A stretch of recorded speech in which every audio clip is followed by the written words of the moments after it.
syariat, iman, Islam, dan terutama waktu luang untuk menuju ke masjid dan menghadiri majelis ilmu. Mudah-mudahan Allah memberkahi segala amal kita. Amin. Salawat serta salam pada Nabi Muhammad sallallahu alaihi wasallam. Allahumma sholli ala Muhammad wa ala ali Muhammad. Mari kita buka acara kajian pada malam hari ini dengan bacaan basmalah. Bismillahirrahmanirrahim. Insya Allah pada malam hari ini kita akan mengikuti kajian majelis ilmu dari Ustaz Farid Hikman Hasan dengan tema fikih sehari-hari dengan judul konsep halal haram makanan dan minuman. Berikut sesuai dengan tugas jamaah kami bacakan kembali kipi dari Ustaz Farid Hikman Hasan. Selanjutnya mari kita dengarkan materi yang akan dibawakan oleh Ustaz Farid Hikman Hasan. Pada Ustaz Farid Hikman Hasan kami persilakan. Bapak Ibu sekalian, a'azzanallahu wa iyyakum jami'an. Alhamdulillah kita kembali dikumpulkan oleh Allah Subhanahu wa taala dalam majelis kebaikan, majelis yang di dalamnya dibahas tentang ayat-ayat Allah dan makna-maknanya, kemudian sunnah-sunnah Rasul alaihi salatu wassalam beserta maknanya. Dan tentunya ini merupakan nikmat yang luar biasa yang Allah berikan kepada kita, yang belum tentu diberikan kepada selain kita. Dan semoga pertemuan kita ini menjadi salah satu bentuk jihad fisabilillah selama kita hidup di dunia ini. Bapak Ibu sekalian, tema kita tentang halal haram makanan dan minuman. Walaupun temanya halal haram makanan dan minuman, namun secara substansi konsep yang dibicarakan ini juga berlaku selain pada makanan dan minuman, baik berupa pekerjaan atau misalnya pakaian atau apapun termasuk hal-hal yang sifatnya muamalah di antara kita sesama manusia, termasuk juga muamalah maliyah, hubungan yang terkait dengan perekonomian. Yang pertama, konsep dasar di dalam Islam ini kelihatan nggak? Nggak ya? Nah, berarti fokus anunya tuh. Iya. Jadi ada sebuah konsep atau kaidah hukum fikih di dalam Islam. Ini dianggap sebagai induk dari konsep fikih Islam, yaitu hukum asal segala sesuatu adalah halal dan mubah. Hukum asli, hukum dasar apa-apa yang ada di kehidupan kita pada prinsipnya adalah halal dan mubah sampai ada dalil, baik ayat atau hadis atau ijma dan juga qiyas yang menunjukkan bahwa hal tersebut terlarang atau haram. Dalilnya adalah surat Al-Baqarah ayat 29, huwallazi khalaqalakum ma fil ardi jami'a. Dialah Allah yang menciptakan seluruh apa-apa yang ada di muka bumi ini buat kalian semua. Jadi ayat itu menginformasikan kepada kita seluruh yang di muka bumi ini, mau tanahnya, airnya, bebatuannya, udaranya, hewannya, tanamannya, tumbuhannya, semua pokoknya Allah ciptakan untuk kemakmuran manusia. Secara implisit itu menunjukkan bahwa semuanya halal. Pada dasarnya begitu. Karena nggak mungkin ketika semuanya diciptakan untuk kita, tapi ternyata banyakan yang haram. Nanti orang akan bertanya, katanya diciptakan buat kita, kok banyakan yang haram? Oleh karena itu, ayat ini menjadi konsep asli, konsep dasar, hukum asal segala sesuatu dalam kehidupan kita ini adalah mubah. Dalil yang kedua yaitu hadis Nabi. Setelah Quran, kemudian kita lihat dalam hadis. Rasul alaihi salatu wassalam mengatakan, al-halalu ma ahalallah fi kitabih. Halal itu adalah apa-apa yang Allah katakan halal dalam kitabnya. Wal haramu ma haramallahu fi kitabih. Haram juga begitu, yang Allah haramkan dalam kitabnya. Wa ma sakata anhu, adapun yang Allah diamkan, Allah enggak bahas. Allah enggak bahas bukan karena lupa, tapi karena itu rahmat kasih sayangnya kepada kita, sehingga kita bisa berkreasi, atau kalau bahasa fikihnya berijtihad, untuk berpikir keras, memunculkan sebuah klausul ketetapan apakah hal tersebut dibolehkan atau tidak. Itu untuk hal-hal yang memang belum Allah bahas, baik halalnya atau haramnya, maka itu area yang silahkan manusia untuk berijtihad, berpikir keras, mencari ketentuan itu kira-kira boleh atau tidak. Kemudian fahuwa mimma afa anhu, hal tersebut didiamkan, Allah maafkan. Tadi saya katakan bukan karena Allah lupa, tapi itu merupakan kasih sayang buat kita, dan sangat banyak. Ini area yang sangat banyak. Dari hadis ini, para ulama menetapkan bahwa tidak boleh berijtihad untuk sesuatu yang sudah ada dalilnya. Sesuatu yang sudah ada dalilnya, tegas dan lugas, sikap kita adalah ittiba, ngikut aja udah. Seperti misalnya kutiba alaikumusiyam, diwajibkan bagi kami berpuasa di bulan Ramadan. Ini nggak usah diijtihadkan lagi, nggak usah pakai dimunculkan fatwa, karena orang juga tahu tentang kewajiban puasa Ramadan. Malah nanti mungkin akan menjadi bahan tertawaan ketika ada sebuah lembaga fatwa, misal anggaplah MUI kita ngeluarin fatwa puasa Ramadan adalah wajib. Orang juga udah tahu.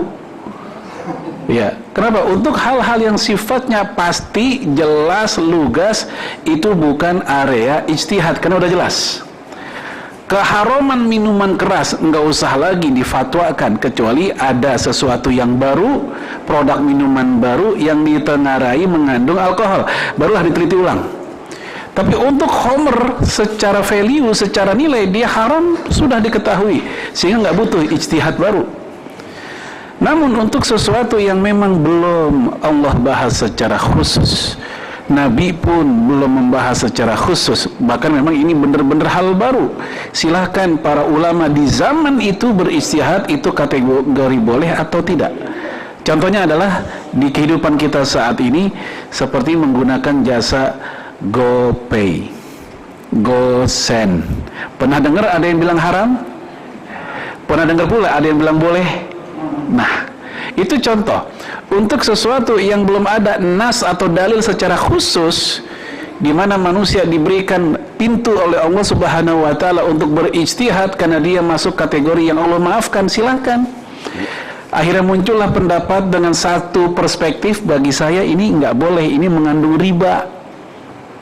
Ya, kita deposit duit ke mana perusahaannya, entah Gojek, entah Grab misalnya.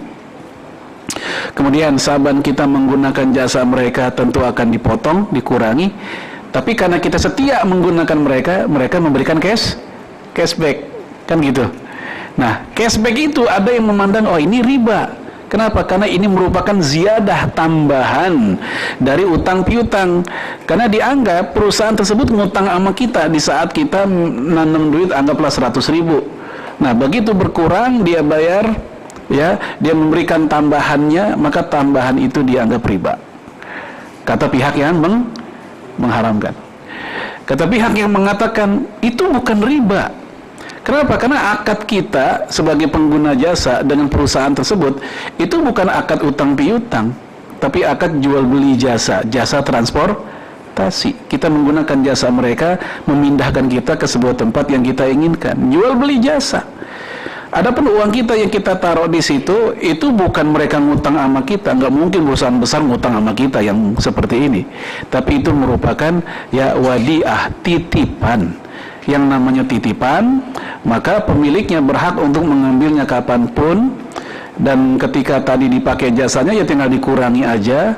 Nah, adapun mereka memberikan tambahan, ziyadah atau tambahan tadi, itu hak mereka karena memang mereka senang sama kita, kita telah menggunakan jasanya. Contoh sederhana, ya saya seorang mahasiswa ya jajan di sebuah kantin, anggaplah warteg begitu di sebuah kantin, daripada setiap beli repot ngeluarin dompet, uang dan seterusnya, saya bilang sama itu yang jaga, Pak, ini buat 1 bulan ya saya makan di sini, saya taruh anggaplah 500.000. Nanti setiap saya makan tolong kurangin dari situ aja. Nah, terus setiap hari saya makan di situ, dikurangin. Tahu-taunya kata si istri, si bapak tersebut, Bang, bilang sama tuh anak nih tambahannya. Ya, tambah ini ayam 3 potong dah. Ini bukan riba. Kenapa? Karena dia senang sama kita, karena kita menjadi pelanggan tetap di situ. Riba itu yang mana? Kalau ada akad. Kalau ada akad kesepakatan, pokoknya kalau saya beli di sini tambahin ya, hati-hati. Nah, ketika ada akad seperti itu dari bab utang piutang, itulah yang dikatakan riba. Kalau tidak ada akad, ini murni inisiatif dia sendiri yang mau bayar, mau tambahin, maka itu merupakan bukan riba, itu namanya husnul qadha, membayar sesuatu dengan yang lebih baik lagi. Kita ngucapin salam, assalamualaikum, dia jawab sampai warahmatullahi wabarakatuh, lebih panjang, husnul qadha namanya. Saya ngutang sama orang 100.000, begitu saya pulangin 120.000, tidak ada perjanjian apapun, tidak ada kesepakatan apapun, tambahan 20.000 itu murni inisiatif saya sendiri. Kemarin saya ngutang ya, cepek, iya, ini cepeknya, oh iya itu buat anak jajan ditambahin 20.000, inisiatif saya sendiri, tidak ada kesepakatan sebelumnya. Ya, kata para ulama kita ini merupakan husnul qadha, dan ini justru sunnah. Kenapa kok sunnah? Karena Rasul pernah melakukannya. Rasul punya utang dengan Jabir bin Abdullah dalam hadis Bukhari. Jabir cerita, ya, ataitu Nabiya sallallahu alaihi wasallam wa huwa fil masjid. Aku mendatangi Rasulullah alaihi salatu wasallam, lagi nyari-nyari Rasul, ternyata Rasul sedang ada di masjid. Wa kana li alaihi dainun, dan Rasul punya utang sama saya. Nah, ditagih tuh sahabat ini nagih utang di masjid. Apa kata dia? Faqadani wazadani. Saat itu Rasul membayar utang dan memberikan zadani, yaitu tambahan kepadaku, memberikan tambahan kepada si Jabir bin Abdullah. Nah, ini Rasul membayar utang dengan tambahan. Nah, karena itu inisiatif Rasul sendiri alaihi salatu wassalam, bukan kesepakatan mereka berdua sebelumnya, maka kata para ulama kita ini dibolehkan berdasarkan hadis yang jelas ini. Nah, dari situlah kemudian sebagian orang ada yang mengatakan untuk GoPay, GoSend atau yang semisalnya itu nggak ada masalah. Ya kan, itu bukan maunya kita, itu maunya yang pemilik si perusahaan tersebut. Inilah sudut pandang yang berbeda, ya kemudian mengeluarkan atau menghasilkan konklusi hukum yang berbeda. Bagaimana sikap kita? Pertama adalah la inkaro fi masail ijtihadiyah. Untuk perkara atau urusan yang ranah debatable para ulama, ijtihadiyah para ulama, sikap kita nggak boleh saling menegasi, saling mengingkari. Bagi pihak yang mengatakan haram atau meyakini haram, silahkan pakai dan konsisten dengan pendapat itu. Bagi pihak yang mengatakan boleh saja karena nggak ada perjanjian untuk itu keinginan si perusahaan itu sendiri, bukan maunya kita, maka silakan itu dianggap atau dinilai boleh dan tidak mengingkari pihak yang mengharamkan. Baik jemaah sekalian, itu contoh untuk area wa ma sakata anhu, hal-hal yang Allah diamkan, maka itu ranah ijtihad. Baik, kemudian dari ayat dan hadis tadi muncullah kaidah atau konsep seperti ini. Ya, walaupun agak gelap, mudah-mudahan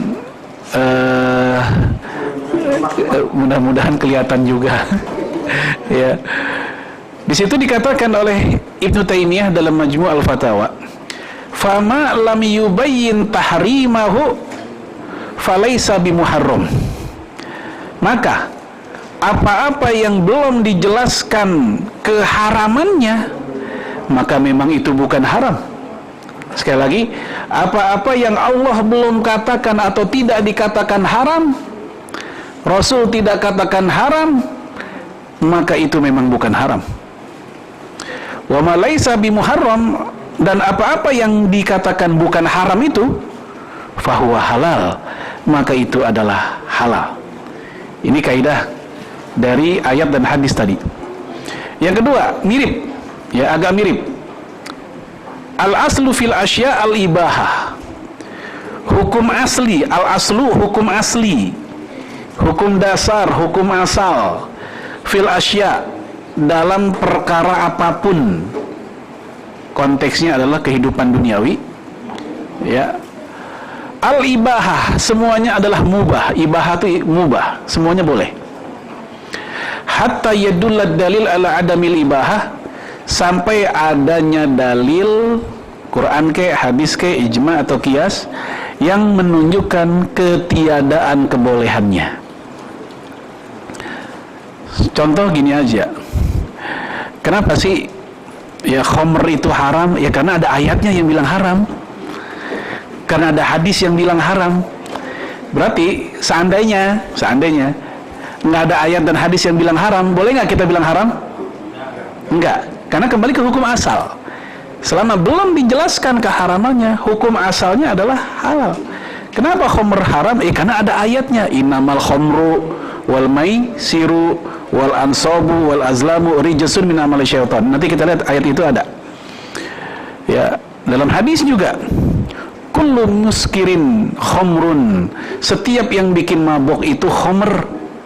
Wa kullu khamrin haramun, dan setiap khamr itu haram. Nah, itu karena dalilnya ada, kita pun bilang itu nggak boleh. Baik. Kemudian yang ketiga, al-aslu fil asya al-ibaha ila idza ata ma yadullu ala tahrimi dzalika syai'. Sama. Ya, segala sesuatu itu mubah sampai datang dalil yang mengatakan haram. Kesimpulan, pada asalnya semua makanan, minuman, perbuatan, akad, muamalah, pakaian, ya, yang kita pakai, semua hukum dasarnya adalah mubah, halal, kecuali ada dalil yang kuat dan jelas. Jadi bukan hanya kuat tapi juga jelas. Kuat namun multi tafsir, kuat sih dalilnya, Quran misalnya, tapi memunculkan beragam pandangan multi tafsir, maka akhirnya jamaah sekalian, hal tersebut tidak bisa kita katakan ijma atau kesepakatan. Contohnya apa? Yaitu ayat yang berbunyi la yamassuhu illal mutahharun. Itu ayat, jelas kuat kalau ayat. Ayat nggak ada istilah dhaif. Kalau Quran udah pasti sahih. Ya, kuat jelas. Tetapi ayat itu berbunyi tadi tidak ada yang menyentuhnya kecuali yang suci. Apa yang dimaksud ayat tersebut? Muncullah multi tafsir, interpretasi yang beragam dari pandangan ahli tafsir sejak masa sahabat. La yamassu ilal mutahharun, kata Imam Syafi'i, tidak ada yang menyentuh Al-Quran kecuali orang yang udah bersuci. Di situ la yamassuhu, hu pronomina, kata ganti itu kembali kepada Quran menurut Imam Syafi'i. Mutahharun artinya orang-orang yang udah wudu, yang udah bersuci. Namun yang lain, para ulama lain, bahkan sejak masa sahabat seperti Ibnu Abbas misalnya, mengatakan yang dimaksud tidak ada yang menyentuhnya, nya atau hu di situ bukan ke Al-Quran tapi kepada kitab Lauh Mahfuz. Karena itu ayat lagi ngomongin kitab Lauh Mahfuz. Itu kitab yang di dalamnya menceritakan kehidupan semua makhluk sejak zaman belum terbetik dalam pikiran kita, zaman azali istilahnya, hingga sampai zaman akhir nanti, semuanya ada di situ. Itu kitab Lauh Mahfuz. Adapun mutahharun itu adalah bukan manusia tapi para malaikat, sehingga maksudnya adalah tidak ada yang bisa menyentuh kitab itu kecuali para malaikat yang suci. Ini tafsir dari sebagian para sahabat dan tabi'in. Ayatnya sama dan ayat pasti kuat, tapi muncul perbedaan pandangan. Nah, kalau ini dalilnya kuat dan jelas, lugas, enggak muncul interpretasi, tidak. Yang menunjukkan hilangnya kebolehan tersebut, baik haram atau makruh, maka barulah hal yang boleh tadi nggak jadi boleh, nggak lagi dikatakan boleh. Contoh seperti ayat tadi, ya, innamal khamru wal maisiru wal ansabu wal azlamu, minuman keras, judi, sesajian, kemudian mengundi nasib, Allah katakan dengan istilah rijsun min amali syaitan. Itu semua adalah kotor dan perbuatan setan, dan apa? Fajtanibuhu, jauhilah. 3 tuh, dibilang kotor, dibilang perbuatan setan, dan jauhi. Maka ini menunjukkan keharamannya nggak main-main. Nah, ketika ada dalil yang kuat dan enggak macam-macam tafsirnya, maka itu yang disebut dengan dalil yang dimaksud, dalil kuat dan jelas. Kemudian, apa sih dalil itu? Quran, as-sunnah, ijma, dan qiyas. Ini dalam konsep hukum Islam. Tapi dalam konsep sumber Islam hanya 2, Quran dan sunnah. Udah, itu sumber Islam. Tapi kalau kita lebih spesifik ngomongin tentang hukum, maka sumber hukum Islam bukan hanya Quran dan sunnah, tapi juga ijma dan qiyas. Dari mana ijma sebagai dalil sebagai hukum? Dari mana qiyas juga sebagai dalil sebagai sumber hukum? Yaitu dari Rasulullah SAW. Nabi mengatakan, innallaha la yajma'u ummati 'ala dhalalah. Allah tidak mungkin mengijma'kan umatku di atas kesalahan. Jadi ada garansi dari Rasulullah, ijma' itu nggak akan salah. Ya, ijma' apa tadi? Konsensus, kesepakatan. Yang dimasuk kesepakatan sekali lagi bukan ulama lagi pada musyawarah, bukan begitu maksudnya. Itu namanya ijtima'. Ada ijma, ada ijtima. Ijtima itu kalau bahasa kita orang lagi rapat. Tapi kalau ijma adalah, kata Imam Syafi'i, sebuah pandangan dalam sebuah urusan, tak satu pun ada ulama yang protes atau tidak setuju, maka itu sudah cukup dikatakan ijma. Itu namanya ijma. Contoh adalah, yaitu ketika terjadi sholat mayit, sholat jenazah di masa para sahabat, dilakukan setelah asar. Padahal kita tahu sholat setelah asar nggak ada, kan gitu. Ternyata ketika ada yang wafat di zaman itu, mereka pun menyolatkannya ba'da asar, dan tak satu pun sahabat Nabi yang mengingkari hal tersebut. Maka kata Imam Nawawi, Imam Abul Hasan Al-Mawardi, maka ini menunjukkan ijma para sahabat bahwa tidak ada masalah nyolatin jenazah ba'da asar. Lalu mereka menyimpulkan, sholat apapun yang ada sebab, ada alasan, walaupun dilakukan di waktu terlarang sholat, maka hal itu boleh menurut dalil tadi. Contoh, gerhana, terjadinya gerhana pas banget di jam-jam atau waktu terlarang sholat, misalnya ba'da asar. Terus kan gerhana lama tuh, bisa sampai 2 jam 3 jam. Nah, boleh nggak sholat gerhana padahal itu terjadi setelah asar? Boleh. Kenapa? Karena ada sebab. Nah, dari situ, ya. Baik jemaah sekalian, jadi Quran, sunnah, ijma, dan qiyas. Ini kalau konteksnya sumber hukum. Ingat, kalau sumber Islam, Quran dan sunnah. Serta kaidah-kaidah atau koridor yang membuatnya terlarang. Apa maksudnya? Seperti membahayakan. Apapun yang membahayakan, walaupun secara khusus nggak dibahas, Quran hadis nggak bahas, tapi itu membahayakan, maka dia tetap terlarang. Contoh, ada nggak ayat dan hadis tentang makan beling, makan kaca?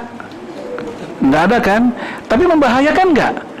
Membahayakan ya. Kita nggak ngomongin tukang sulap, itu mah lain dia mah. Ya, nggak ngomongin apa namanya itu kuda lumping. Kita nggak ngomongin mereka. Kita bicara orang normal, orang wajar lah. Ya, makan beling dimakan, kita bilang itu nggak boleh. Mana ayatnya? Ini nggak bakal ketemu. Ya, belingun haramun fahuwa jauhin, nggak ada, nggak bakal ketemu gitu. Ya, di hadis nggak bakal ketemu juga. Terus kenapa kita katakan itu haram? Karena masuk kategori la tulku bi aidikum ila tahlukah. Janganlah engkau merusak dirimu sendiri dalam jurang kebinasaan. Masuk koridor, masuk koridornya dia. Walaupun nggak disebut secara langsung.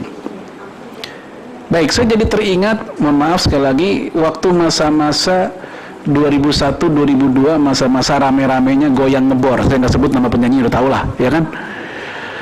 Itu ada orang kaku banget ngomong begini, emang goyang ngebor haram? Nggak ada kan ayat tentang ngomongin goyang ngebor. Ya Allah, ada nggak emang? Ya nggak bakal ada emang. Ya, kan nggak ada hadisnya larangan goyang ngebor. Saya bilang ya Allah, ini berarti dia nggak ngerti usul fikihnya gitu. Secara letterlock emang nggak ada, tapi ya terbahas tentang apa? Tentang larangan kepada kaum wanita untuk sengaja apa nih? Mengetukkan kakinya. Nanti silakan dicek dalam surat An-Nur ayat 31. Sekedar kedengaran suara ya sepatu hak tinggi aja, Allah bilang jangan, karena khawatir ada muncul perhatian dari laki-laki yang berpenyakit hatinya. Sekedar itu aja jangan, apalagi ini emang udah kayak begitu. Ditambah lagi, mohon maaf, Rasul juga bilang dalam hadis Bukhari, akan datang zamannya di antara umatku wanita yang ariyat, berpakaian tapi seperti telanjang, lalu kemudian dia pun lenggak-lenggok di depan laki-laki yang bukan mahramnya. Walaupun ini nggak nyebut tentang goyang ngebor, tapi masuk nggak kategorinya? Koridornya kan masuk. Maka dikatakan di sini, walaupun tidak ada secara spesifik penyebutannya, tapi dia masuk koridornya, maka dia masuk kategori terlarang. Termasuk, mohon maaf buat bapak ibu, mungkin bapak-bapak yang lebih sering, yang kadang lewat tempat tertentu, daerah tertentu, pengen buru-buru, akhirnya melawan arus. Contoh di daerah-daerah Lenteng tuh, dekat SMA 109 ya, betul ya?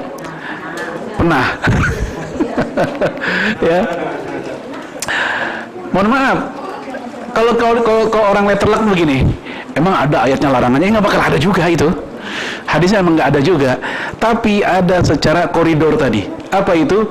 La dororo wa la diror. Jangan membahayakan diri sendiri dan jangan membahayakan orang lain. Nabi udah bilang kayak begitu. Nah, orang kalau ngelawan arus membahayakan dirinya dan juga orang lain. Jadi walaupun nggak disebut secara letterlock khusus, tapi orang ngerti itu koridornya udah masuk dia, gitu. Kecuali pihak Polantas mengizinkan dan dia mengatur, tuh lain cerita dah. Nah, ini emang karena maunya kita. Baik, inilah yang dimaksud dengan ya serta kaidah atau koridor yang membuatnya terlarang seperti membahayakan, kotor dan menjijikan. Maka hal-hal tersebut jika masuk kategori ini itu pun juga terlarang, tak lagi menjadi boleh sebagaimana kaidah dasar sebelumnya. Baik.